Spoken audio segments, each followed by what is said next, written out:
조합 사무실 여론조사 결과 통대위 측에 서면을 낸 사람은 300명에 불과한데도 총회를 강행하였습니다.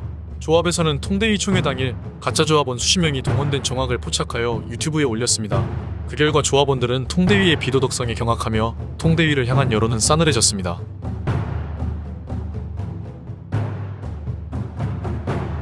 하지만 그럼에도 불구하고 통대위에서는 서면 결의서를 포함한 참석자가 1900명에 직접 참석자가 334명이라는 황당한 주장을 하며 해임총회가 성공했다고 대대적으로 홍보하였습니다.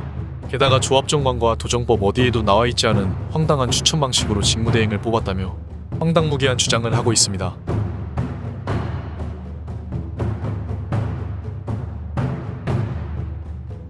이런 방식은 초등학생들 반장선거보다도 못한 얼렁뚱땅 추천서로 뽑은 직무대행이 과연 법적 효력이 있을까요? 법과 원칙을 깡그리 무시하는 총회 진행과 일단 총회가 되는 척 조합원을 속이자고 작정하고 버스로 가짜 알바 조합원을 수십 명 이상 참여시켜서 광명 11구역 조합원을 상대로 황당한 사기 행각을 벌인 것입니다.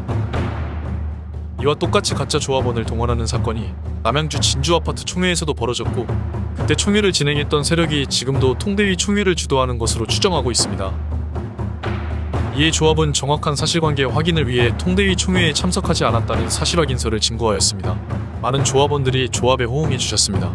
철저하게 통대위 총회에 참석한 분들을 제외한 나머지 조합원들을 대상으로 진구하였고 휴단 기간에 전체 조합원의 과반수 이상이 사실확인서를 제출해 주셔서 조합에 힘을 실어주셨습니다. 서면 조작, 가짜 조합원, 엉터리 총회, 자격 없는 직무대행에 대한 조합원 반응은 분노 그 자체였습니다. 이런 엉터리 사기 방법만으로는 조합을 차지하기 힘들겠다고 판단한 통대위 측에서는 급기야 써서는 안 될 폭력을 사용해 조합을 차지하기로 결정하였습니다.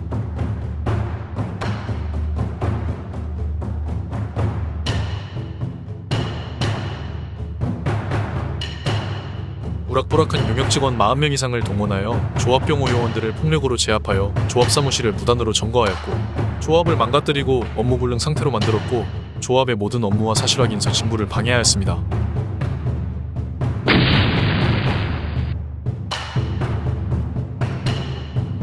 통대위 때문에 조합 행정이 마비되었지만 어떻게든 해결책을 찾으려는 조합의 의지로 경찰관 이폐하의 조합과 통대위의 확약서를 작성하였습니다.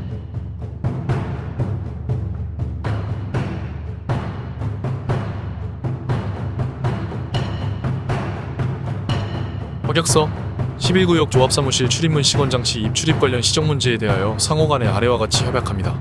첫째, 기간 2022년 3월 16일부터 가처분 판결 전까지. 둘째, 시간 오전 9시 개방 오후 6시 시정. 셋째, 관리책임 서명동 차세환. 넷째, 보조관리 이승기 김지훈. 다섯째, 특약사항 1번, 상호협의 없이 출입문을 개방했을 경우 민형사상 책임을 묻는다. 2번, 고의적으로 출입문 개방을 회피할 경우 사무실 출입을 제한한다. 회피시 강제 개방 허용. 2022년 3월 16일.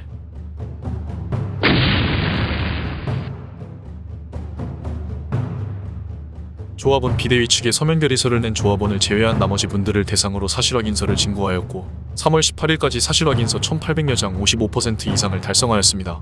그리고 이렇게 받은 서류를 3월 21일 법원에 제출하기 위해 준비하고 있었습니다.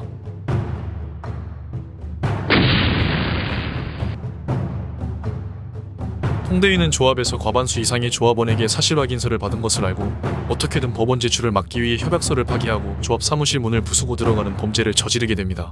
사실확인서를 찾기 위해 CCTV를 망가뜨리고 조합의 문서고와 컴퓨터 하드디스크를 빼서 작동 불능으로 만들어 놓고 소중한 조합원들의 분양 신청 서류 원본을 가져가는 중범죄를 저지르고 맙니다.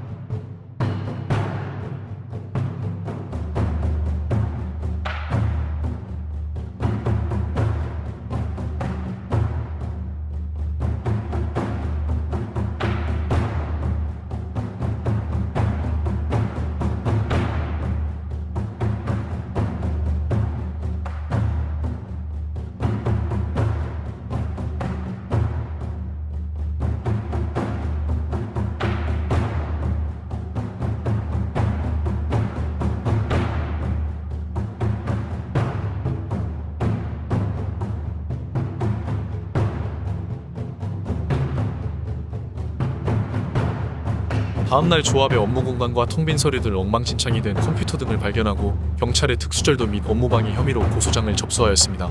조합과 조합원을 상대로 천인공노할 행위를 자행한 통대위 세력들을 반드시 처벌받도록 모든 방법을 동원하겠습니다.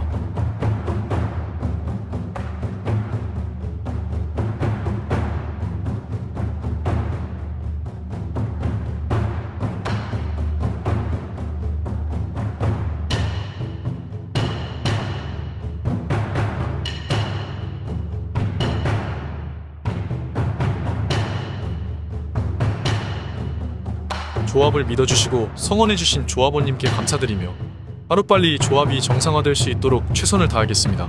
감사합니다.